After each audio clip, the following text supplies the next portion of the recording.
My wife divorced me, went on vacation with her affair. Partner thinking. I stood at the edge of the driveway, watching as Rachel's red convertible disappeared down the street, sunlight glinting off the rearview mirror. Her laughter echoed in my ears, a haunting melody of better times. She didn't even look back. After 14 years of marriage, she drove away without a second thought, leaving behind a man she once promised forever. It was a clean break, or so she thought. She got the house. I got the bills. She got the dog. I got the silence. And of course, she got him. The guy she left me for, Evan Masters, a man who made his money buying out struggling businesses and selling them off piece by piece. A parasite dressed in designer suits. They didn't waste time. A week after the divorce was finalized, they were off to the Maldives. Social media showed them on a private yacht, sipping champagne, her head resting on his shoulder. The caption read, "New Beginnings." I stared at the screen, bile rising in my throat. It wasn't just the betrayal that stung, it was the way she erased me, as if 14 years were nothing but a forgotten chapter. But people don't just disappear from my life, not without leaving a trace, and Rachel left plenty. I opened my laptop and started digging. I wasn't proud of it, but curiosity had its claws in me. I went through her social media posts, examined every smiling picture, every carefully chosen word. They painted a perfect picture. Too perfect. Then I noticed something odd. In one photo, her reflection was caught in his sunglasses. Her smile looked forced, tense. It could have been nothing, but I couldn't shake the feeling. The next day, I called her sister, Megan. We hadn't spoken since the divorce, but she always liked me better than Evan. I played it cool, asked if she'd heard from Rachel. Megan hesitated before saying Rachel hadn't called since the day they left. Odd, considering Rachel and Megan spoke almost daily. I decided to push further. Did Rachel ever mention Evan's temper? A long pause. Once, she said he got jealous easily. Why? Just a feeling, I replied, trying to sound casual. But my pulse quickened. Evan's public image was spotless. But no one got that rich without getting dirty. I started searching for any scrap of information about Evan Masters. It wasn't easy. His PR team was thorough. But then I found an article buried in the archives of a local newspaper. It was about his ex-wife, Lauren. She filed for divorce after irreconcilable differences. No details, but a police report was mentioned, never released to the public. I made some calls, pulled a few strings, and got my hands on that report. The contents were chilling. Restraining orders, allegations of emotional abuse, controlling behavior. Lauren claimed he isolated her, manipulated her finances, made her feel like she was nothing without him. My stomach dropped. Was Rachel walking into the same trap? I called her phone, straight to voicemail, again and again. Panic crept in. The posts on her social media stopped 2 days ago, right after the yacht picture. Nothing since. I called the resort. "I'm sorry, sir, but Mr. Masters checked out yesterday," the receptionist informed me. My blood ran cold. Where was she? I took a leave of absence from work and booked the next flight to the Maldives. The island was paradise, a cruel contrast to the dread churning in my gut. I bribed a bellhop to tell me which room they stayed in. I searched it, my hands trembling as I rifled through the drawers. Nothing. Then I noticed a torn piece of paper under the bed. A receipt. It was from a local marina. I found the boat captain who took them out. Yes, they went to a private island. Just the two of them, he said, scratching his sunburnt neck. But he came back alone. Said she wanted to stay a few extra days. Paid me double to not ask questions. I rented a boat and headed to that island, a tiny speck of sand and palm trees in the middle of the ocean. As I approached, I saw her red beach towel on the shore, flapping in the breeze. I called her name, my voice echoing off the trees. No answer. Then I saw it, a mound of sand, hastily covered. My heart stopped. I started digging, my fingers clawing at the earth. My hands hit something solid. I pulled it out, a suitcase, hers. Clothes still inside. But no sign of Rachel. A chill ran down my spine. I called the authorities. They searched the island, found nothing. No footprints, no struggle. Just a suitcase and a red beach towel. Evan's alibi was airtight, he claimed. They argued she wanted space, so he left her there just like she asked. No evidence said otherwise. Weeks passed. Search parties found nothing. Her social media remained silent. No credit card usage, no phone activity. Rachel was gone, but I never stopped searching. I followed every lead, every whisper. I dug into Evan's past, interviewed his former employees, found patterns, women who entered his life and quietly disappeared. The days turned into weeks, then months. I became obsessed, consumed by the mystery of Rachel's disappearance. People called me crazy, told me to move on. Even Megan stopped answering my calls, but I couldn't let it go. I started tailing Evan, documenting his every move. He acted like a grieving lover, put on a convincing show, even hired a private investigator to search for Rachel. But I knew better. It was all for appearances. Late one night, parked outside his sprawling estate, I watched as he hosted a lavish party. The mansion was lit up, laughter and music spilling out through the open windows. I tightened my grip on the steering wheel, anger simmering beneath the surface. How could he celebrate while Rachel was... where? Buried on that island? Lost somewhere I hadn't thought to look? Then I saw her. At least I thought I did. A figure, standing on the second-floor balcony, her silhouette illuminated by the moonlight. I jumped out of the car, heart pounding. But when I looked again, she was gone. I barely slept that night. Her image burned into my mind. Was it my imagination, or was Rachel alive? The next morning, I broke into his estate. It was reckless, but desperation drove me. I crept through the halls, avoiding the security cameras. Then I heard it, a woman's voice, muffled, pleading. It was coming from behind a locked door on the second floor. My hands shook as I picked the lock, my heart thundering in my chest. The door creaked open, and I stepped inside, empty. Just an elegant bedroom, perfectly staged. The bed neatly made, the air heavy with the scent of Rachel's favorite perfume. I turned to leave, but something caught my eye. A photograph on the nightstand. It was of Rachel, laughing, her arms wrapped around Evan. But her eyes, they looked haunted, hollow. Looking for something? I spun around. Evan stood in the doorway, his face a mask of cold amusement. You always were predictable. He closed the door behind him, the lock clicking into place. You just couldn't let her go, could you? Where is she? I demanded, my voice breaking. What did you do to her? He chuckled, the sound chilling. You don't get it, do you? Rachel chose me. She always did. My hands clenched into fists. You're lying. She wanted to leave you. His smile faded, eyes darkening. She tried, but no one leaves me. My blood ran cold. I lunged at him, fists flying, but he was ready. He dodged my attack, slamming me against the wall. Pain exploded in my skull, the room spinning.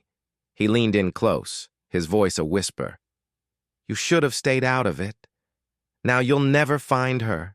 He left me there, locked in that room, the echo of his words ringing in my ears. It took hours to break out. By then, he was long gone. The house was empty, the party guests gone, the scent of her perfume lingering like a ghost. I called the police, but there was no evidence, no proof of Rachel's presence, just my word against his. And Evan Masters was untouchable, but I didn't stop. I followed him across the country, from his corporate offices to his vacation homes. He knew I was watching, taunting me with hints and riddles, always one step ahead. It was a game to him, a cruel game of cat and mouse. Then, 6 months after, she vanished. I received a package. No return address. Inside was a single photograph. Rachel tied to a chair, her eyes wide with fear. She was alive. On the back, scrawled in her handwriting, were 2 words: "Find me." My hands trembled, hope igniting in my chest. She was out there, waiting for me, but where? I turned the photo over, studying every detail. In the corner, barely visible, was the reflection of a window, a coastline, jagged cliffs, crashing waves. My mind raced. I knew that place, Cape Hollow. The private estate his company owned, nestled on a remote island off the coast. It was isolated, inaccessible by land, perfect for hiding someone. I packed my bags, prepared for the confrontation I knew was coming. I was done playing his game. This time, I was ready to end it, no matter what it took. I reached Cape Hollow under the cover of darkness, navigating the rocky shores until the mansion loomed above me, its windows dark and empty. I climbed the jagged cliffs, every muscle burning, determination driving me forward. The house was silent, a monolith of stone and shadow. I slipped inside through an open window, moving through the corridors like a ghost. Then I heard it. Her voice, muffled, desperate. I followed the sound down to the basement, my heart racing. There she was, tied to a chair, her face pale, eyes sunken. But she was alive. "Rachel!" I ran to her, untying the ropes. She collapsed into my arms, sobbing. "I thought you'd never find me." I promised I would. I whispered, tears burning my eyes. "I'll never let him hurt you again." But as we turned to leave, the door slammed shut. Evan stood there, a gun in his hand, his face twisted with fury. "You just don't know when to quit." He fired. The shot echoed through the stone walls. Weeks passed, but the nightmares didn't. I woke up gasping, drenched in sweat, his laughter echoing in my ears. Rachel was haunted too, flinching at shadows, her eyes constantly scanning the room, waiting for him to appear. We tried to rebuild our lives, but the fear lingered like a poison. Evan Masters had stolen more than just time. He'd taken our peace. Then strange things started happening. Anonymous phone calls at odd hours, the line silent except for the faint sound of waves crashing. Letters with no return address, blank except for one phrase. "I'm still here." Rachel began to unravel, paranoia consuming her. She saw him, everywhere, in crowds, in reflections, in her dreams. She stopped leaving the house, her body wasting away from fear. I tried to comfort her, to convince her he was gone. "I saw him fall, Rachel. No one could survive that." "But did you see the body?" she'd whisper, eyes wide and hollow. "He never loses, remember?" Doubt crept in. I had assumed the sea had claimed him, but what if I was wrong? What if he was out there plotting his revenge? One night, Rachel woke up screaming, her body trembling. "He was here!" she cried, pointing to the window. "He was watching us!" I grabbed the baseball bat I kept by the bed and ran outside, adrenaline coursing through my veins. The garden was empty, the night air cold and silent. But then I saw it, carved into the tree outside our bedroom window. Round 2. I felt the blood drain from my face. He was alive, and he was coming for us. We went to the police, but they dismissed it as a cruel prank. "He's dead," they insisted. "You're just paranoid."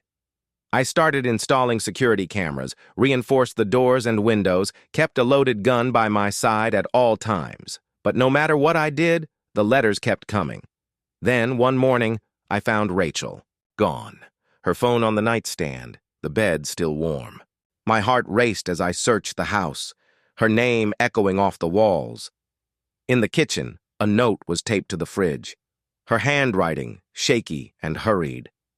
"I'm sorry. I can't run from him anymore." Panic gripped me. I searched everywhere. Her favorite spots, her sister's house, even the beach where we used to watch the sunset, but she was nowhere to be found.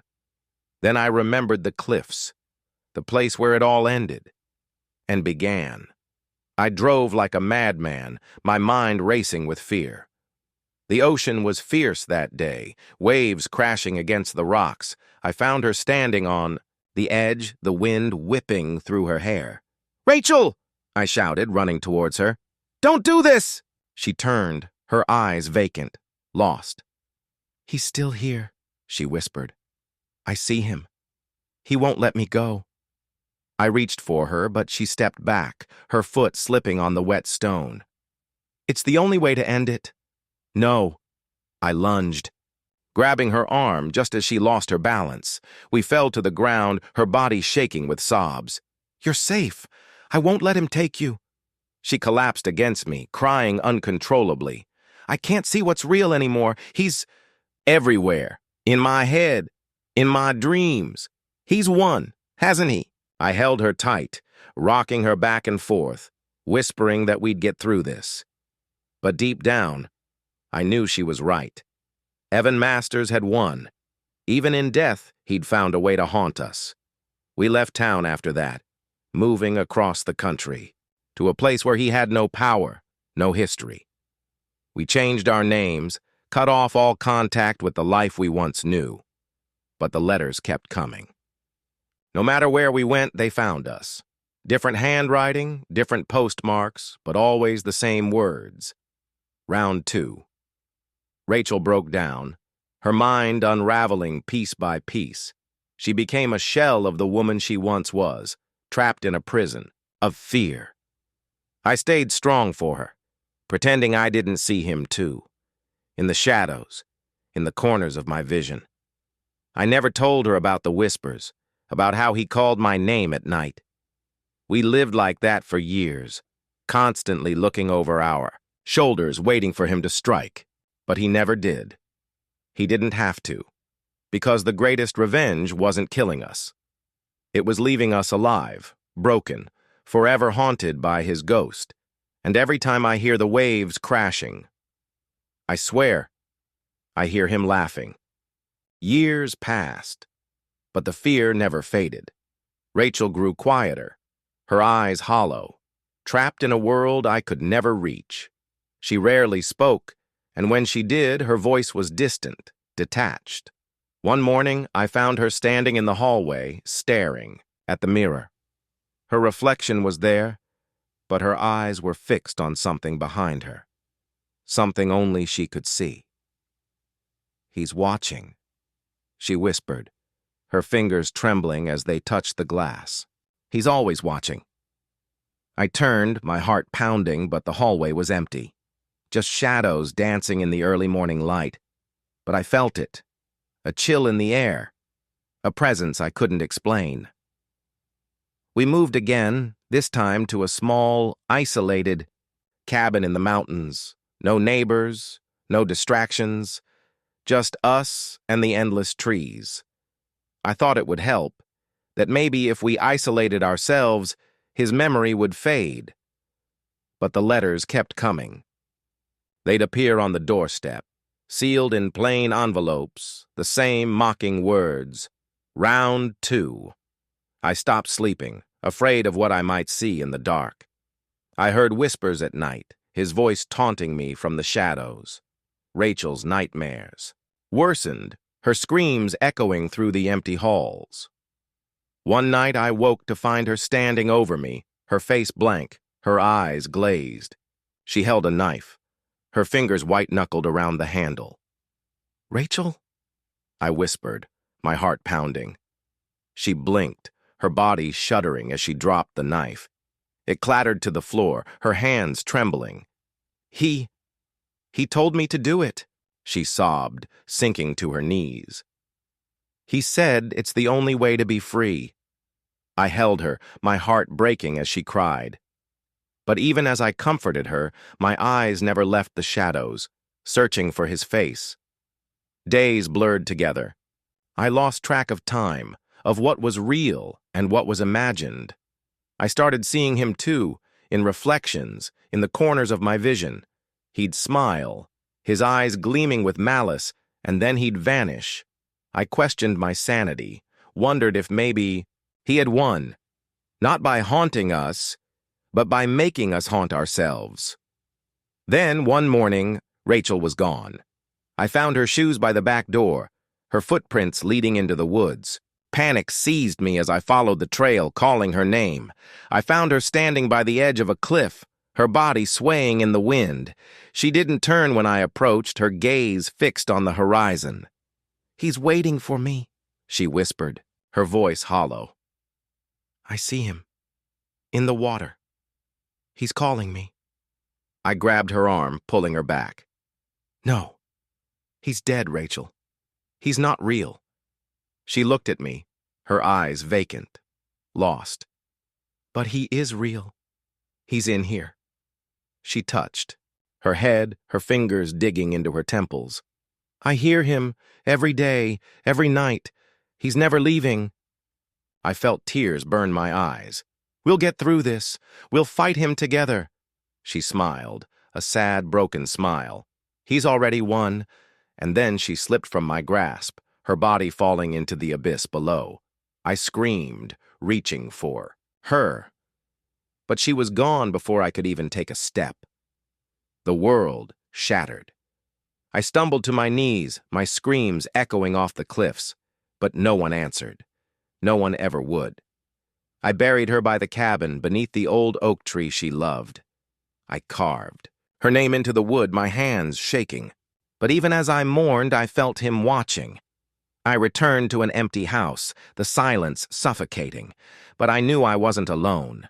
He was here, somewhere, waiting. That night, the final letter arrived. It was on my pillow, written in her handwriting. Round 3. I felt my sanity slip, my body trembling as I heard his laughter echo through the empty halls. I dropped the letter, backing away as shadows danced around me. He was here. He was always here. I heard the waves crashing, his voice whispering in my ear. "It's your turn now." And I knew, in that moment, that he would never stop. Not until he had taken everything. Not until he had won. I looked at the knife on the table, its blade gleaming in the moonlight. His laughter echoed, a cruel, taunting melody. Maybe Rachel was right. Maybe the only escape was to join her. My hand trembled as I reached for the knife, his voice growing louder, more insistent. Round 3. I closed my eyes, his face flashing before me, that cruel, victorious smile. The waves crashed louder, his laughter echoing through the darkness, and then nothing, just silence. I woke up in the hospital, the white walls blinding under the fluorescent lights. My wrists were bandaged, the dull ache a reminder of how close I'd come. Machines beeped softly, their rhythm steady, indifferent to the chaos in my mind. A nurse appeared, her face kind but distant, her voice a soothing hum as she checked my vitals. I watched her through hollow eyes, unable to muster the strength to speak. When she left, I was alone again, the silence heavy, oppressive, but he was still there. I felt him lurking, just beyond my vision, his presence a cold shiver down my spine.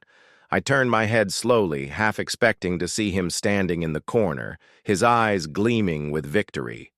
But the room was empty. I closed my eyes, his laughter, echoing in my mind, a cruel reminder that he was never truly gone. Days blurred together. Doctors came and went, their questions blending into a haze of voices. They spoke of grief, of trauma, of hallucinations born from guilt and loss. They said Rachel's death had shattered me, that I was seeing ghosts because I couldn't let her go, but they didn't know the truth. They didn't hear his voice at night whispering from the shadows. They didn't see his reflection in the mirror, his face twisted with malice. They said he was dead. But I knew better. After weeks of observation, they let me go, insisting on therapy and medication. I nodded, played along, pretended to believe their lies. But the moment I walked out of that hospital, I felt him again. His presence lingering just behind me, his laughter faint but unmistakable. I went back to the cabin, the place where it all ended, where Rachel had fallen, her body lost to the waters below. The air was heavy with her memory, her voice echoing in my mind. He's never leaving. The words haunted me, wrapping around my chest like a vice. I stood at the cliff's edge, staring down at the crashing waves. And I understood why she did it, why she gave in. Because he wouldn't stop, not until he had destroyed us both. I felt the air shift, cold fingers brushing against my neck. I turned slowly, my heart racing, and there he was, standing by the oak tree, his face hidden in the shadows. But I knew it was him. I could feel his hatred, his rage, his desire to see me broken. I stumbled back, my body trembling as his laughter filled the air, echoing off the cliffs. His form flickered, like smoke caught in the wind. But his eyes were solid, piercing, hungry. "Round 3, he whispered, his voice carrying across the distance. "Your turn." I ran, the cabin looming in the distance, its windows dark and hollow. I burst through the door, locking it behind me, my chest heaving with fear. But he was inside, his shadow stretching across the floor, crawling up the walls. He followed me through the halls, his laughter growing louder, his voice taunting me with every step. I heard Rachel's screams, her cries of terror, and I knew he was showing me her final moments, tormenting me with the pain I couldn't save her from. I staggered into the bedroom, slamming the door shut, my back pressed against the wood as his footsteps echoed outside. The walls trembled, his laughter vibrating through the air, his voice a cruel, mocking whisper. "You can't run. You can't hide. This is my game, and you're already dead." The room grew cold, the shadows, creeping closer, wrapping around me like chains. I heard Rachel's voice, her sobs echoing through the darkness, and then her scream. I covered my ears, my body shaking, but the sound wouldn't stop. It grew louder, more desperate, her pain ripping through me like a blade. The mirror shattered, shards of glass raining down as his face emerged, his eyes gleaming with satisfaction. He grinned, his teeth sharp, his form shifting, twisting into something monstrous. I sank to the floor, my mind fracturing, his voice wrapping around me like a noose. "Round 3. Your turn, your end." I felt the darkness closing in, his laughter echoing through the void, and I understood finally that he was never after Rachel. He was always after me. I opened my eyes, the knife glinting on the floor beside me, its blade stained with my blood. His face flickered in the glass, his smile triumphant, victorious, and I knew there was only one way out, one way to end this. I picked up the knife, his laughter echoing through the air, and for the first time, I smiled. Because if this was his game, then I was taking him with me.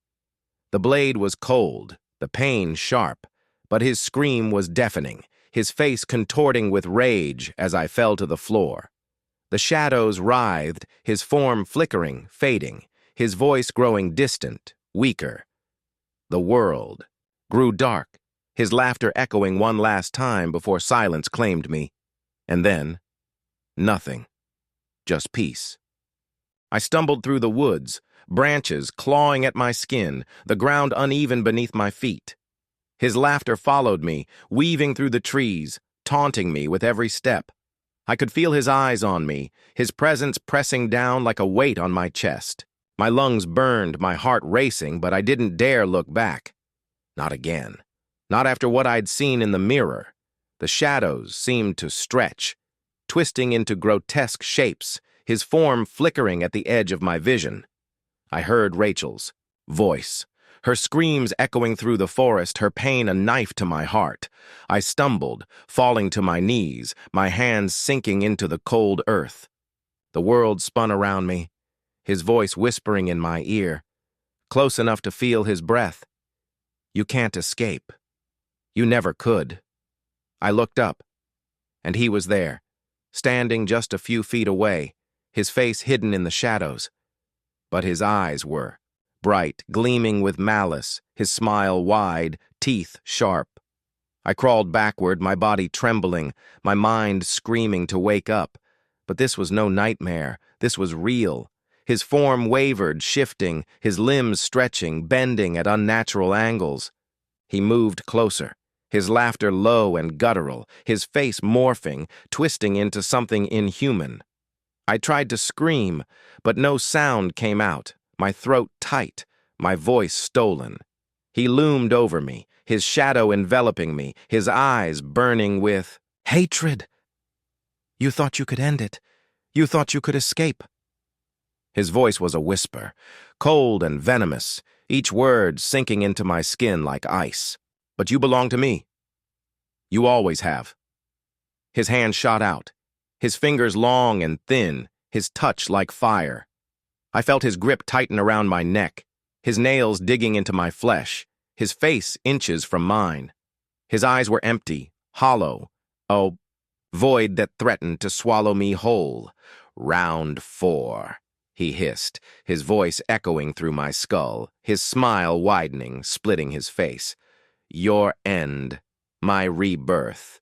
Pain exploded in my chest, his fingers piercing through my skin, his form shifting, melting into smoke, his shadow seeping into me. I felt him crawling under my skin, his voice echoing in my mind, his laughter wrapping around my thoughts, suffocating me. The world went dark, his presence filling every corner of my mind, his power consuming me. I tried to fight, to scream, to push him out, but he was too strong, his hatred too deep. I felt myself slipping, my consciousness fading, his shadow wrapping around my soul, dragging me down into the darkness. I was trapped, drowning in his malice, his laughter echoing in my mind. And then, silence. I opened my eyes, the world hazy, my vision blurred. I was standing at the cliff's edge, the ocean roaring below, the wind cold against my skin. But something was wrong. My body felt heavy, my limbs stiff, my movements unnatural. I looked down at my hands, my fingers long and thin, my nails sharp, black as night. My reflection stared back at me from the water below, my face twisted, my eyes empty, hollow, burning with a familiar hatred. I opened my mouth, and his laughter poured out, low and guttural, echoing off the cliffs. I was no longer myself. I was him. And the game had just begun. I stood at the edge of the cliff, the ocean churning far below, the salt spray cold against my skin. My hands trembled, the fingers too long, the nails like claws, black and twisted. I flexed them, watching the way they moved, alien and unnatural, yet familiar. His laughter echoed inside my mind, his voice a whisper, a taunt. You thought you were free, but you were mine from the start. I wanted to scream, to claw him out, to tear myself apart just to get rid of him. But my body wouldn't listen. My limbs moved on their own, my head turning to look at the cabin nestled among the trees, smoke curling from the chimney, warm light spilling from the windows. Knew that cabin. It was mine. No, it was his. My feet moved, carrying me toward the door, my steps slow, deliberate, the ground crunching beneath me. I could feel him inside, coiled around my thoughts, his malice suffocating. Let's go home. His voice was a hiss, dripping with satisfaction. I reached the door, my clawed fingers curling around the handle, the wood cold beneath my touch. I pushed it open, the hinges creaking, the familiar scent of pine and earth filling my senses. The living room was just as I'd left it. Books stacked on the coffee table, blankets folded neatly on the couch, the fire crackling in the hearth. But the air was heavy, the shadows deeper, darker, pressing in from every corner. I stepped inside, the floorboards creaking, the door swinging shut behind me. The shadows shifted, whispering, their voices low and mocking. They knew. They watched. I felt him smile, his presence expanding, filling the room, his hatred bleeding into the walls, the floor, the very air. I walked to the mirror above the fireplace, my body moving without my consent, my reflection waiting for me, twisted and wrong. His face stared back, my features warped, his eyes burning with malice, his smile wide, teeth sharp. I reached out, my fingers brushing the glass, the surface cold, rippling beneath my touch. His laughter echoed, his voice inside my head around. Me? Everywhere. This is where it ends, where it always ends. The mirror shattered, the glass exploding outward, shards raining down, glittering in the firelight. The shadows surged, swirling around me, his form coalescing, his body tall, thin, his limbs too long, his eyes hollow, burning with hatred. He stood before me, his head tilted, his smile wide, his presence suffocating. I could feel his power, his darkness wrapping around me, sinking into my skin, my bones, my soul. I am you, and you are mine, I screamed, the sound tearing from my throat, raw and broken. But he only laughed, his form shifting, melting, his shadow seeping into me. I felt him crawling under my skin, his voice echoing in my mind, his laughter wrapping around my thoughts, suffocating me. I dropped to my knees, my body trembling, my hands clawing at my skin, trying to tear him out, to rip him free. But he was. Inside me, his power too strong, his hatred too deep. The room spun, the shadows closing in, his voice whispering in my ear, his presence consuming me. I closed my eyes, his darkness flooding my mind, my consciousness slipping. His laughter, the last thing I heard as the world went black. When I opened my eyes, I was standing in front of the mirror again, but the glass was whole, unbroken, my reflection staring back at me. But it wasn't my face. It was his. He smiled, his eyes gleaming with victory, his laughter echoing in my mind, his presence filling every corner of my soul. I was gone. He was all that was left, and the nightmare was just beginning. Days passed, or maybe weeks. Time had lost all meaning. I wandered the cabin, my movements mechanical, my body a puppet with strings pulled by an unseen master. His voice was always there, a constant whisper in the back of my mind.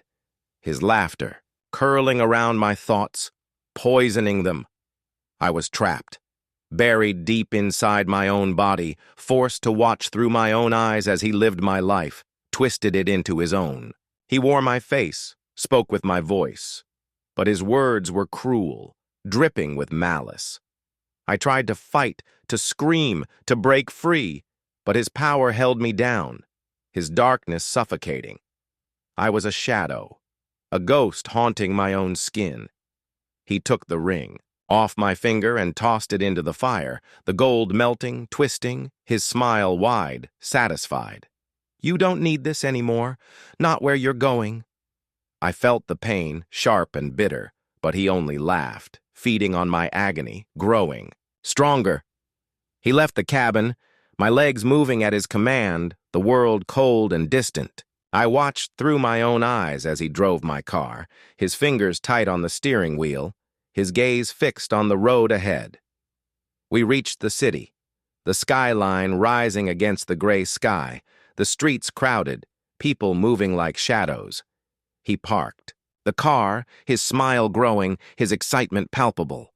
I knew where he was going. I screamed, my voice echoing inside my own head, but he ignored me. his control absolute. He walked down the street, his steps confident, my face twisted into his smile. We stopped in front of a familiar building, the windows lit, laughter drifting from inside. My heart sank, dread curling in my stomach. He opened the door, stepping inside, the warmth of the room washing over us. The smell of cinnamon and pine filled the air, the decorations bright, cheerful. She stood by the window, her back to us, her hair falling in soft waves, her laughter light, musical. Rachel. I felt his excitement, his anticipation, his hunger. I fought against him, my mind thrashing, my soul clawing at the darkness that held me. No, not her. Leave her alone. But he only laughed, his voice a whisper in my ear. She's the reason you're mine. It's only fair she joins us. She turned, her eyes lighting up, her smile warm, her voice soft. I didn't think you'd come. I've missed you. My heart shattered, the pain unbearable, but he wore my face, my smile, my voice. I missed you too. He closed the distance. Between them, his arms wrapping around her, his fingers curling against her back. She melted into him, her body warm, trusting, her love a light that cut through the darkness. For a moment, I felt him hesitate, his form flickering, his grip on me loosening. Her love was weakening him, pushing him back, breaking his hold. Hope flared inside me, burning bright. I pushed against him, clawing my way to the surface, fighting to take control. I felt him slipping, his power faltering, his presence thinning. I opened my mouth, ready to scream, to warn her, to tell her to run. But his darkness surged, his power slamming into me, his hatred roaring, suffocating. He tightened his grip, his laughter cold, cruel. Nice try, but she's mine now, just like you. His fingers slid up her back, his nails sharp, black as night. His smile widened, his eyes burning with malice, his voice low, venomous. Say goodbye. His hand shot out, his fingers wrapping around her throat, his grip tightening. Her eyes widened, her hands clawing at his arm, her voice a broken whisper, his name a plea on her lips. I screamed, my soul tearing, my love for her a pain that shattered me. But his power was absolute. His hatred too deep, his darkness too strong. I watched through my own eyes as he took everything from me. I was trapped, buried inside my own body, powerless, helpless, his laughter echoing through my mind, his malice wrapping around my soul. He was me and I was nothing. The nightmare was far from over. Darkness consumed me. A void so deep, so cold, it felt like I was drowning. I floated within it, weightless, my screams swallowed by the emptiness. There was no escape, no end. Only his laughter, echoing through the black, his voice a constant, reminder that I was his prisoner. Time had no meaning. Days, weeks, years, it all blurred together. I was trapped in an endless loop of torment, forced to watch through my own eyes as he wore my face, lived my life, destroyed everything I loved. He didn't just take Rachel from me. He ruined her memory, twisting it into something tainted, corrupted. He used my voice to break her, my hands to hurt her, my smile to betray her. And I could do nothing. But then, something changed. A light flickered in the darkness, faint, distant, like a star barely visible through the thick clouds. It was small, fragile, but it was there. And with it came a sound, soft, familiar, a voice calling my name. Evan, come back to me. Rachel's voice. It was impossible. He had taken her, destroyed her. There was nothing left. Yet the light grew brighter, her voice stronger, warmer. Evan, fight. Don't let him win. Hope ignited inside me, weak at first, trembling but real. I reached for the light, my fingers stretching, my soul clawing its way out of the darkness. Her love wrapped around me, soft and gentle, chasing away his shadows, pushing back his malice. He roared, his power tightening, his hatred a cold chain around my neck, his darkness suffocating. You belong to me. You will never be free. But the light grew, burning brighter, warmer. Rachel's love a fire that blazed through the void, breaking his hold, shattering his darkness. I felt his grip slipping, his power weakening, his screams echoing through the emptiness as I fought my way back as I clawed my way to the surface. My eyes flew open, light flooding my vision, the world spinning, my body collapsing to the floor. I gasped, air rushing into my lungs, my heart pounding, my hands trembling. But they were my hands, human, normal, real. I was free. I looked up, my vision clearing, and saw Rachel standing before me, her face pale, her eyes wide, her body trembling. But she was alive, real, whole. Rachel. My voice was rough, broken, but it was mine. She dropped to her knees, her arms wrapping around me, her warmth flooding my senses, her tears hot against my neck. "I thought I lost you," she whispered, her voice shaking, her love wrapping around me, anchoring me to reality. I held her tight, my fingers curling into her hair, my heart breaking, my soul healing. I'm here. I'm here. But behind her the shadows shifted, his face twisting out of the darkness, his eyes burning, his malice seething. His laughter echoed, low and cold, his form flickering, fading. "This isn't over. I'll always be with you." And then he was gone, his presence vanishing, the shadows melting away, the room warm, bright, real. But his voice lingered, a whisper at the back of my mind, a chill in my bones. I was free. But his darkness was still inside me, lurking, waiting. The nightmare wasn't over. It was just beginning. The days that followed were heavy with an unspeakable weight, like walking through a fog that never quite lifted. Rachel stayed by my side, but I could see the exhaustion in her eyes, the worry that never fully disappeared, even when she smiled, even when she held me close. She wanted to believe I was back, that we could rebuild. But I could feel the darkness waiting in the wings, coiling, gathering strength. It wasn't just inside me anymore. It was in the air, in the space between us. I didn't want to admit it to her. I couldn't. Not yet. But the truth was undeniable. He was still there. The thing that had taken over. He was still alive, still lurking in the shadows of my thoughts. We tried to return to a sense of normalcy, but it felt like a delicate dance, a performance we both knew wasn't real. I forced myself to go through the motions, talking to her, eating dinner together, pretending everything was fine. But I could feel the cracks forming, could feel the tension that neither of us wanted to acknowledge. Then, one evening, it happened. I was sitting in the living room, alone for a moment, trying to gather my thoughts. The silence was thick, oppressive, and I felt like I was suffocating under the weight of it. The shadows in the corners seemed to stretch longer than they should, and I could feel the presence growing stronger. It was only a matter of time before he would return in full force. I heard a faint noise from the hallway. Footsteps. Rachel. She came in looking beautiful, but the moment her eyes met mine, I saw something flicker in her gaze. A shift. It was subtle, but unmistakable. "Evan," she said, her voice tinged with concern. "Are you okay?"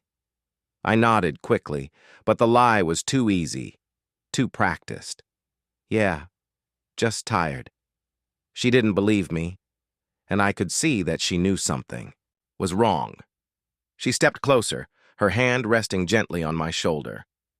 "I've been thinking," she said, her voice soft but steady. "Maybe we should see someone, a therapist, someone who can help us, help you." I wanted to protest, to tell her that I didn't need anyone to tell me what was happening, that I already knew the truth, but I couldn't bring myself to. Instead, I stood up abruptly, shaking my head. "I don't need a therapist, Rachel. I'm fine. I just need time." She paused, clearly taken aback by my harsh tone. Her eyes searched mine, trying to find the Evan she used to know beneath the surface.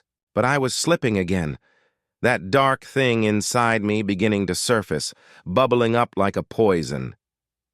"I need time to fight this," I added more quietly, the words slipping out before I could stop them. Rachel's gaze softened, but her worry deepened.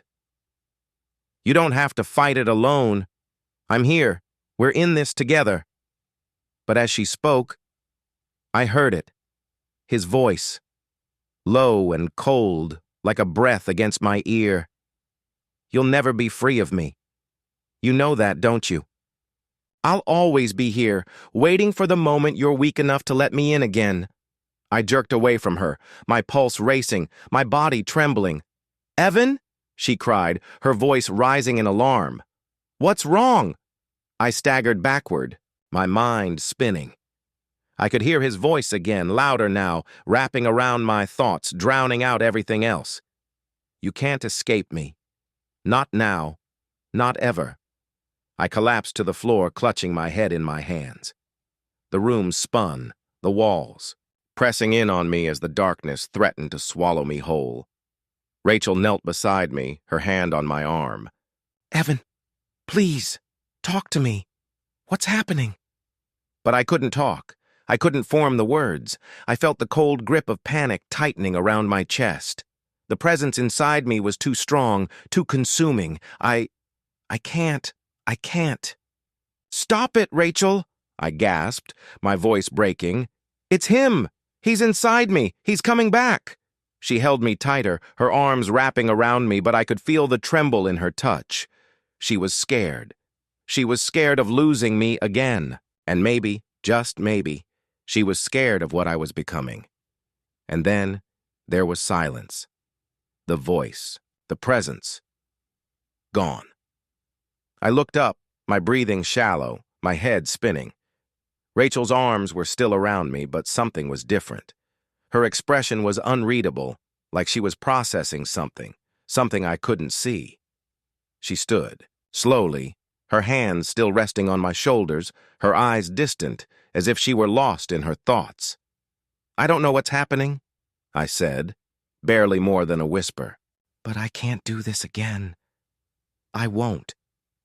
She was quiet for a long moment, her gaze fixed on the floor, as though she were contemplating something heavy, something important.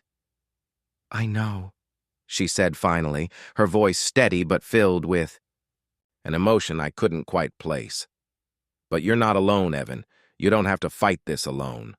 But there was something in her tone that made my skin crawl, something in the way she said it, like she was preparing for something. Like she knew the fight wasn't over.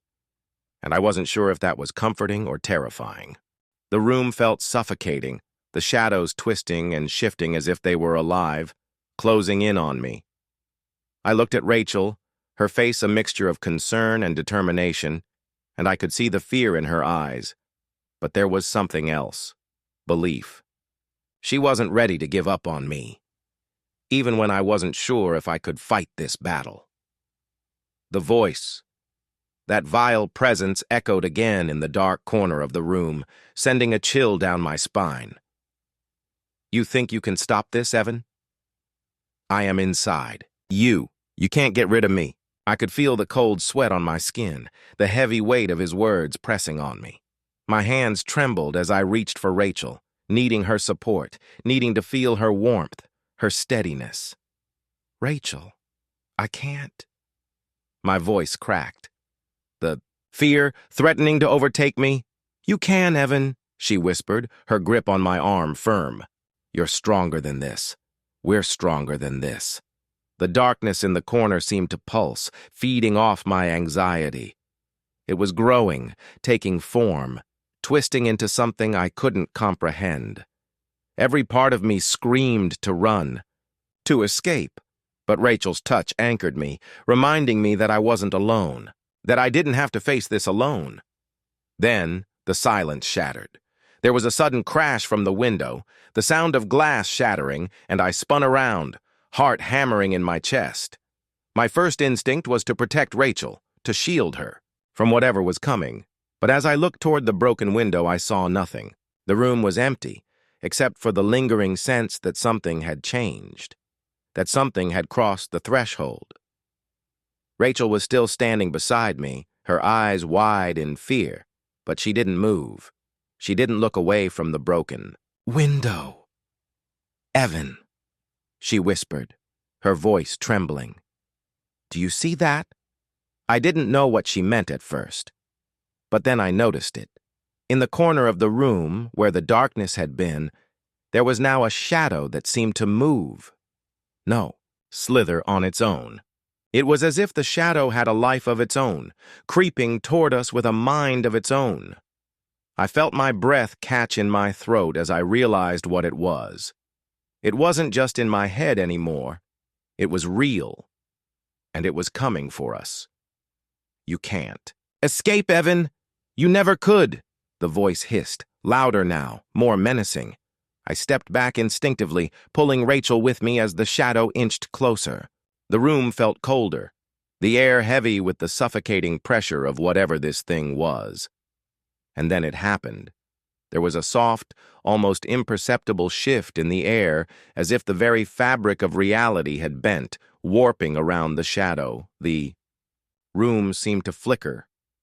Everything was different. One second I was standing in my living room, the shadows closing in, and the next, it felt like I was standing on the edge of something else, something far darker, more dangerous. And then I saw him, not just a voice in the shadows, not just a lingering presence, but him, Elliot. He stood there, his figure emerging from the dark like an apparition. His face was calm, calculating, the same twisted smile that had haunted my dreams. He was standing in the middle of the room as if he had always been there, his eyes locked on mine with that unnerving intensity. "Elliot?" My voice was hoarse. It barely sounded like my own. His smile widened, his presence even more menacing now, that he was physically here, standing in the place where the darkness had once been. "I knew you'd crack, Evan. You always were so easy to manipulate. You should have known better." I couldn't breathe. It felt like the air had been sucked out of the room, leaving only the weight of his words hanging between us. "You thought you could fight back, didn't you?" he continued, his voice taunting, cruel. "But you can't. I've always been there, lurking in the back of your mind, waiting for the right moment. And now it's here." I looked at Rachel, her face pale and shocked. She was frozen, unsure of what to do. I didn't know either. "You're not real," I spat at him, my voice shaky but defiant. "You're just a figment of my guilt, my regret." Elliot's smile faltered for a moment before he laughed. A deep, dark laugh that sent shivers down my spine. "You really think you're in control here, don't you, Evan?" he sneered. "You never were. You think you can just push me away. With your pathetic attempts at bravery, you can't." I backed away, pulling Rachel toward the door. "We need to leave, now." But the shadow was moving faster now, like a tide of darkness that surged forward with each breath I took. It pressed in, suffocating, overwhelming. It wasn't just him anymore, it was everything, the fear, the guilt, the pain that had built up inside me. And as I looked back at Elliot, standing in the center of it all, I knew something. I had to fight. I couldn't run. I had to face him, face the darkness, no matter how much it terrified me. "Elliot!" I shouted, my voice trembling, but loud. "You're nothing but a lie. I will destroy you." The moment I moved, it was like the world shifted. The shadow, no, Elliot, lunged toward me, his figure warping in the dim light like smoke caught in the wind. My heart pounded in my chest, but something in me snapped. There was no room for fear anymore, no room for doubt. I reached out, my hands trembling with raw, unyielding desperation. There had to be a way out of this. I wasn't going to let him win. Not again. "Elliot!" I roared, my voice stronger now, bolder. "You're nothing but a parasite. A ghost from my past." His eyes gleamed with malice, but there was a flicker of hesitation. He hadn't expected this. He'd underestimated me. I grabbed hold of Rachel's hand, pulling her with me toward the far side of the room. My mind raced. I had to find a way to break this hold, whatever it was that tied Elliot to this twisted reality. I couldn't let him trap us here, in this nightmare. Suddenly, the air thickened, the room constricting like the walls were closing in. The shadows writhed, contorted, pulling me toward them, and I knew. I could feel it in my gut. He was feeding off my fear. "Rachel," I whispered urgently, "I need you to trust me. We need to fight him together." She nodded, fear in her eyes, but determination was replacing it. For the first time, I could see it in her. She was ready to fight too. This wasn't just my battle anymore. Together, we turned toward the dark corner where Elliot had materialized. The space was thick with tension, a strange kind of silence hanging in the air.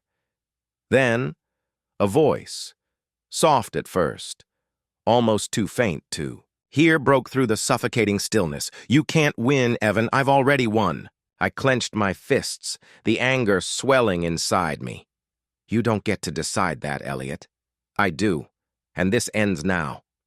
The room flickered again, the shadows intensifying as the dark figure of Elliot began to shape itself once more. But this time, something was different. There was a strange pull, a surge of power coursing through me, a sensation I couldn't quite explain. It wasn't fear anymore. It was something stronger, more defiant.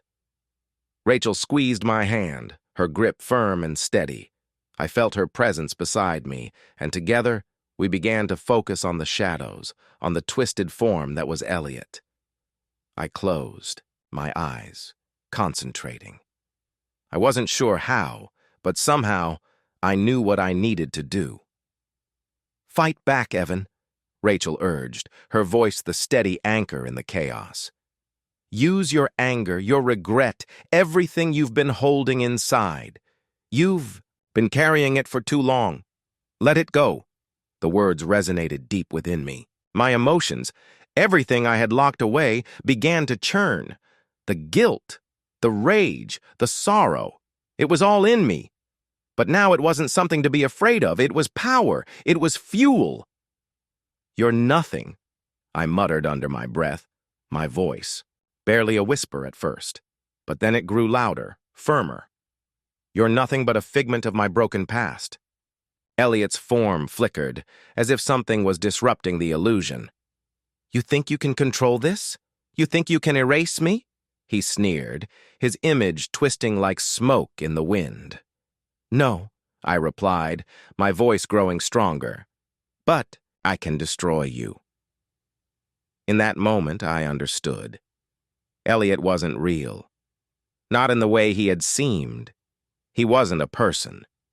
He was a manifestation of my darkest thoughts, my self-doubt, my deepest fears. And as long as I held on to that, held on to the belief that I was more than my past, more than my mistakes, he had no power over me.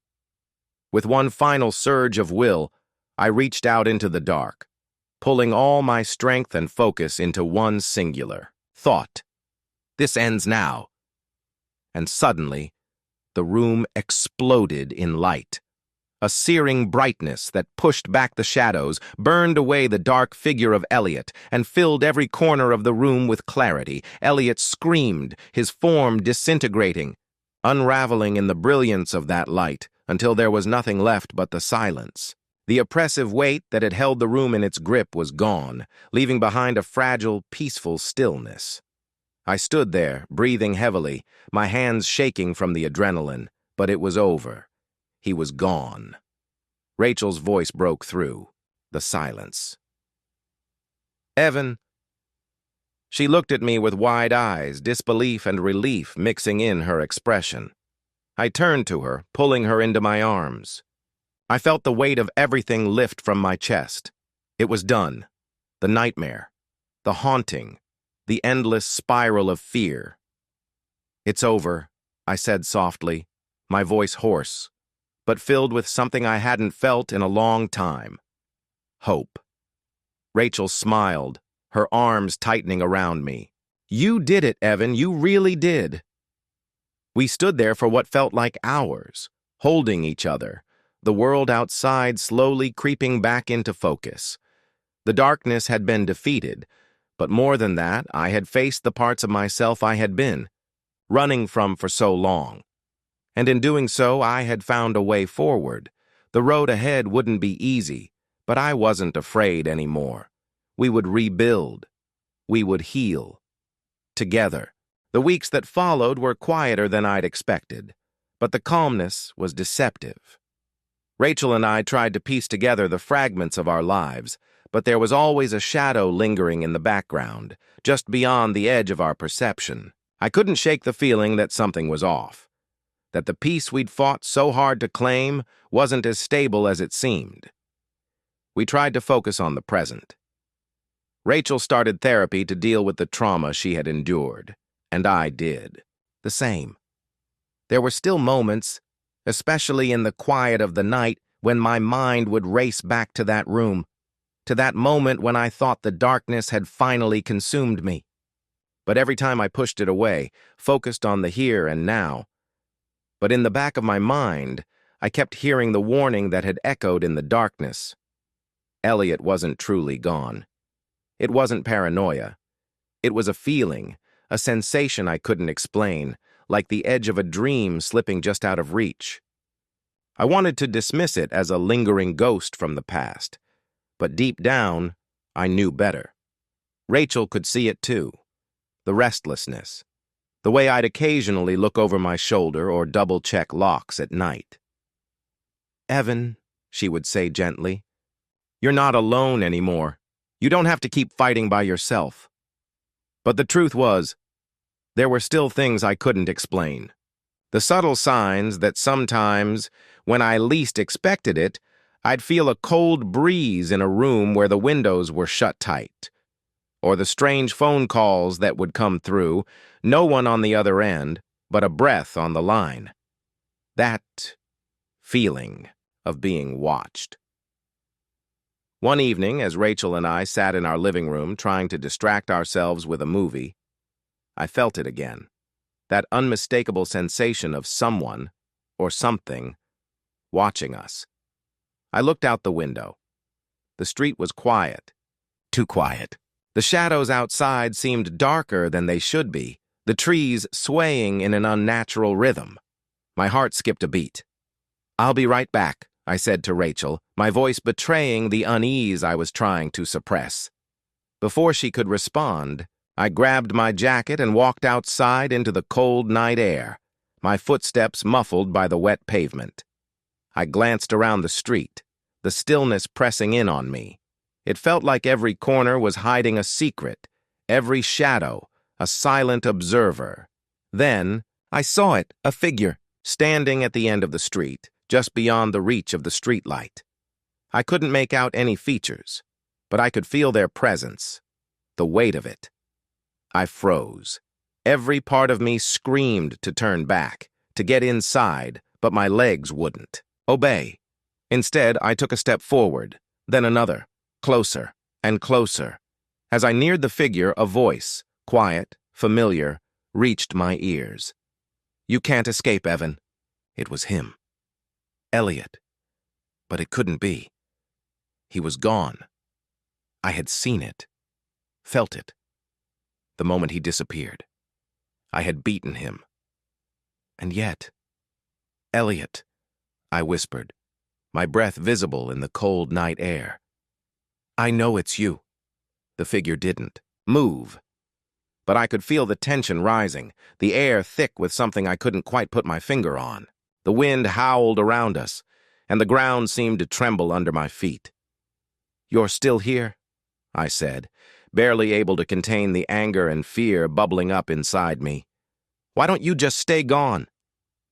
The figure finally stepped forward, And in that moment, the streetlight flickered to life, casting enough light to reveal the face of the man standing before me. But it wasn't Elliot, at least not the way I remembered him. His face was distorted, twisted, like a reflection in a broken mirror. There was something unnatural about him, as though he wasn't fully there, but a remnant of something that shouldn't exist. The figure grinned, and I felt my stomach drop. "You thought it was over, didn't you, Evan?" the figure rasped. But Elliot was just the beginning. I stood frozen in shock, every muscle in my body screaming to run, but my feet remained glued to the ground. The figure's grin widened as it took another step closer. "You were always going to be part of this," it hissed. "You just didn't realize it yet." And then, in an instant, it vanished, just disappeared into the night, like smoke blown away by the wind. I was left standing there, in the silence, alone once again. But I wasn't sure anymore if I was alone. I turned back toward the house, my mind racing, my body trembling. Something had shifted. This wasn't over, and I realized now that I wasn't just fighting Elliot. There was something deeper, something far more dangerous at play, and it wasn't going to let me escape that easily. I wasn't just haunted by my past. I was being hunted, and the thing hunting me was far worse than anything I had ever imagined. I had no idea what came next, but I was about to find out. I walked back inside, my heart pounding in my chest as if it was trying to escape. Rachel was still sitting on the couch, eyes fixed on the screen, her fingers absent-mindedly playing with the hem of her sweater. She looked up as I entered, concern immediately etching itself across her face. "What's wrong?" she asked, her voice soft, but filled with an urgency that matched the panic that gripped me. I stopped myself, trying to steady my breath. My hands trembled, but I clenched them into fists, willing the fear to subside. There was no way I could tell her everything, not yet. Not in a way that made sense. "I saw someone," I said, the words coming out shaky. It wasn't Elliot, but it was him, or something like him. I don't know, Rachel. I can't explain it. It felt real, but then it wasn't. He was different. Rachel stood up immediately, her brow furrowed, taking a step toward me.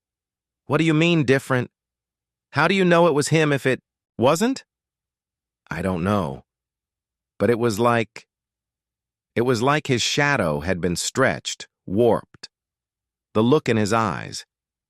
It was as if he knew something I didn't, something I should have already understood, and when he spoke, I trailed off, feeling the weight of his words sinking in. "You were always going to be part of this." Rachel took a deep breath, her eyes never leaving mine. "You need to tell me everything, Evan. All of it."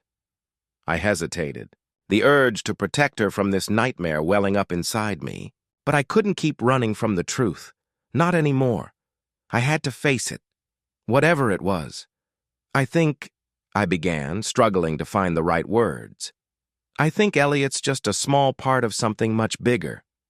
There's more to this than I could ever have imagined.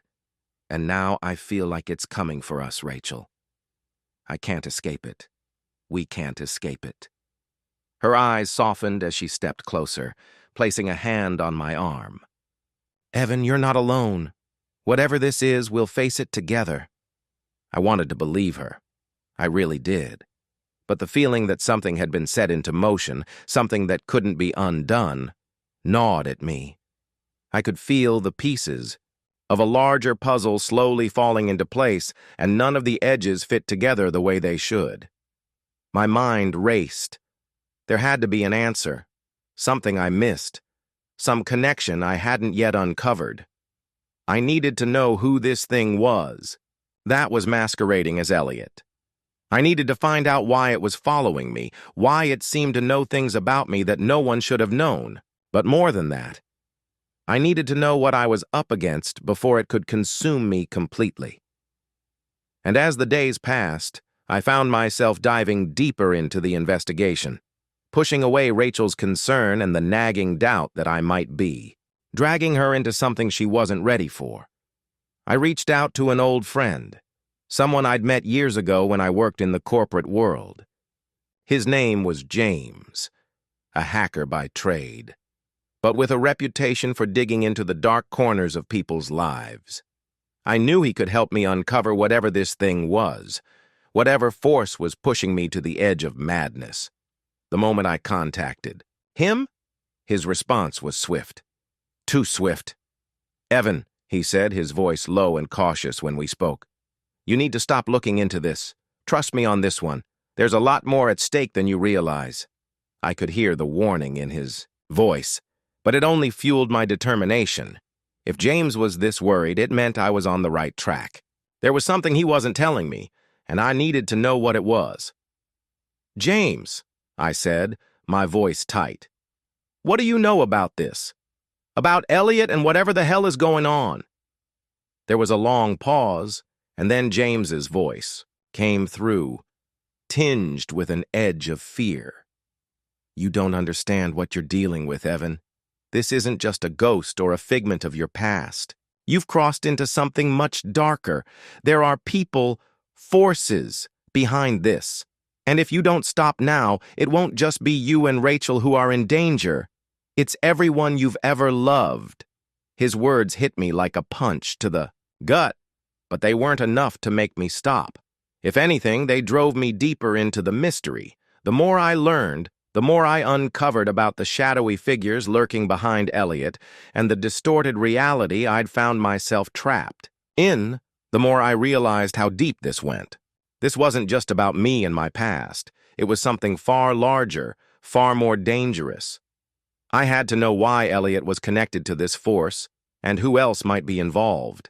But every path I followed led to more questions, and the more I dug, the more the pieces seemed to blur, as if someone, or something, was actively trying to keep me from the truth. And then, just as I thought I might be getting close to uncovering the final pieces, I received a message. A single line of text. "You can't stop what's already begun." The sender was anonymous, but the words, they were a warning, a promise of something terrible. The days blurred together as I immersed myself deeper into the rabbit hole, each layer revealing something darker and more dangerous than the last. I had to move fast. Every time I thought I was gaining ground, another door slammed shut, another. Dead end presented itself, leaving me scrambling for answers. But I couldn't stop. Not now. I could feel the pressure mounting, the weight of something far bigger than my own personal revenge or betrayal looming in the shadows. Rachel could sense it too. Her unease was palpable, but she didn't know the full extent of what I was dealing with. I could see the worry in her eyes whenever I came home late, whenever I spent hours in front of the computer, poring over every scrap of information I could find. I knew I was pushing her away, but I couldn't risk involving her more than I already had. The thing, whatever it was dangerous, and I wasn't sure how far its reach extended. And then the breakthrough came, though not in the way I had expected. I was sitting in my car late one evening, staring at a series of names and numbers I'd uncovered from James's connections. There were whispers of an organization, a collective of powerful individuals who worked in the shadows, pulling strings and manipulating events behind the scenes. But their purpose, what they were actually after, remained elusive. Every lead I followed only revealed a deeper web of lies and deception. My phone buzzed in my pocket, and I almost didn't look. But something urged me to check. When I saw the name flashing on the screen, James, I answered immediately. "Evan!" His voice was frantic. "You need to listen to me. I've been trying to reach you for hours. You're in danger. The people you're digging into, they're not just watching you, they're waiting." I felt a cold chill spread through my body. "What do you mean?" "Who are these people?" "They're not just a group, Evan, they're a network, and they're connected to everything that's been happening to you. The affair with Rachel, Elliot's involvement, It's all part of a larger plan. They've been pulling the strings for years. My pulse quickened. What plan? Who are they? I can't tell you everything over the phone, but I've managed to uncover some of their operations. They have eyes everywhere, Evan. They know what you're doing. You're in over your head. I'm sending you something. A location. You need to meet me there. Now. Before I could respond, the call abruptly ended. I sat frozen, the weight of his words sinking in. My mind raced, trying to piece together the fragments of what he had just told me. A network? An organization with ties to everything I had been trying to unravel? I glanced at the clock. Midnight. Rachel was asleep in the next room, and I hesitated. I couldn't bring her into this. Not yet. She was already carrying enough of the burden, the trauma of what I'd already uncovered. This was something I had to do alone. I grabbed my keys, my coat, and slipped out the door, trying to make as little noise as possible. The drive to the location was tense. The streets, once familiar, felt foreign under the weight of the unknown. I kept glancing in my rearview mirror, half expecting someone to be tailing me, but the road behind me was empty. Too empty. The silence was suffocating. When I arrived at the address James had sent, I found myself standing in front of an old, run-down building, nothing more than a warehouse, dark and abandoned. It seemed to be the perfect place for a meeting that had no intention of being found. I stepped inside cautiously, the heavy door creaking as it opened. The interior was just as dark, but I could make out the shape of James sitting at a small wooden table in the center of the room. "James!" I called out, my voice barely above a whisper. He looked up, his eyes wide with fear. "Evan, you shouldn't have come. I tried to warn you. They know where you are. They know what you're looking for." "What's going on, James?" I demanded, taking a step closer. "Who are these people? Why are they targeting me?" James didn't answer immediately. Instead, he reached into his jacket pocket and pulled out a small flash drive. He placed it on the table and pushed it toward me. "This," he said, his voice barely audible, "is the key to everything. What you're about to find on this drive will answer all your questions. But it's dangerous. I don't know how long. It'll take for them to realize you have it, but when they do, they'll stop at nothing to get it back." I hesitated. "Who are they, James? Who's behind this?" He leaned forward, his voice trembling. "It's not just one person, Evan. It's a network of powerful people, some in government, some in corporate industries. They've been watching you, manipulating everything in your life, including your relationship with Rachel. It's all been a setup." I felt my stomach drop. "A setup? But why?"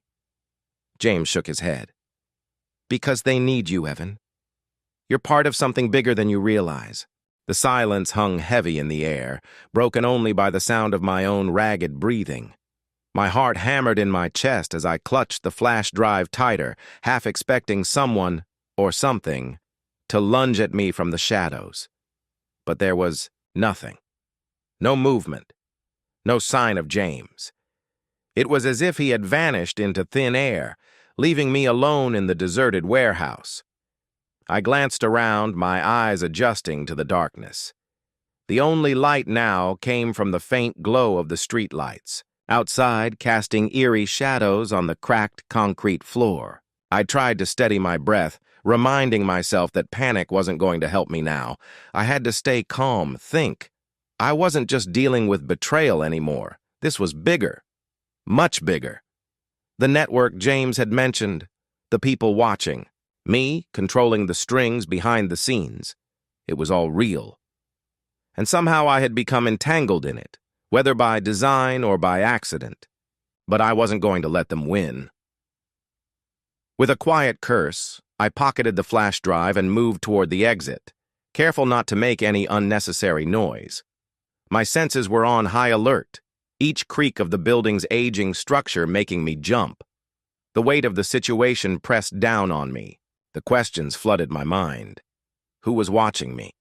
Why had they targeted me in the first place? Was Rachel a part of this? Was she unwittingly dragged into something much darker than I could comprehend?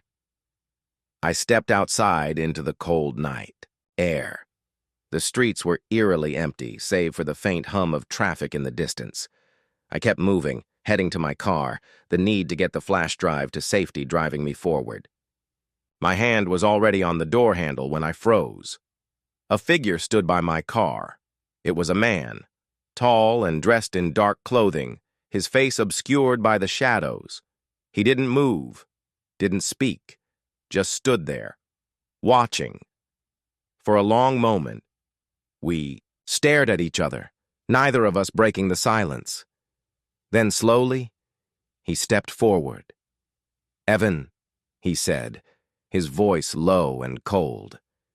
"We've been expecting you." The words hit me like a punch to the gut, and for a second I couldn't move. How had they known? Had they been watching me the whole time? The man took another step, his movements deliberate, controlled. "I think it's time we had a conversation. You've gone too far already. It's not too late to turn back." I knew in that moment that I wasn't just dealing with shadowy figures or unknown enemies. Whoever this was, he was part of something much larger. Something that stretched far beyond what I had seen so far. "What do you want from me?" I asked, my voice barely a whisper. I was trembling, but I refused to show fear. He smirked, the corners of his mouth lifting in a way that sent a chill down my spine. "You're a smart man, Evan. You've put the pieces together, but you're missing the big picture. We've been watching you for a long time. We know you're curious, but curiosity is dangerous. It's time for you to stop digging." I didn't move, didn't let him see the flicker of doubt that gnawed at me. "And if I don't?" He took another step forward, his presence suffocating. "Then we make sure you never get the chance to uncover anything else. You don't want to know what we can do." I could feel the pressure building. This wasn't just a threat, it was a promise, and something told me that if I backed down now, I would be giving up everything. My life, Rachel's, everything I had, fought for. I reached into my pocket, my fingers brushing against the cold metal of the flash drive. My thoughts raced. I couldn't back down. Not now. Not after everything that had happened. But I also knew that confrontation was dangerous. He wasn't alone. This was just one of many, and if I provoked him, I could be walking right into a trap. I weighed my options quickly, and then, with a flash of instinct, I made my decision. "I'm not going anywhere," I said, my voice firm. "Now." "You want the drive? Come and take it." The man's eyes narrowed, and for a second I saw a flicker of surprise, but then his lips curled into a smile that didn't reach his eyes. "Well then," he said softly, "we'll do this the hard way." He lunged, but I was already moving, my instincts kicking in. I ducked under his outstretched arm, bolting for the side of the building. I didn't look back, not even once, as I heard his footsteps pounding behind me, getting closer with every passing second. The flash drive was my only chance, my only leverage, and I couldn't afford to lose it. I had no idea what was on it, but I knew one thing for certain. Whatever was hidden on that drive, it was more valuable than my life. I rounded a corner, spotting a narrow alley leading to the next street. I had to get to my car, had to get the hell out of there before they caught up with me. My breath came in sharp, ragged gasps as I pushed my body harder, adrenaline fueling me. I heard the man's voice shouting behind me, but I couldn't afford to stop.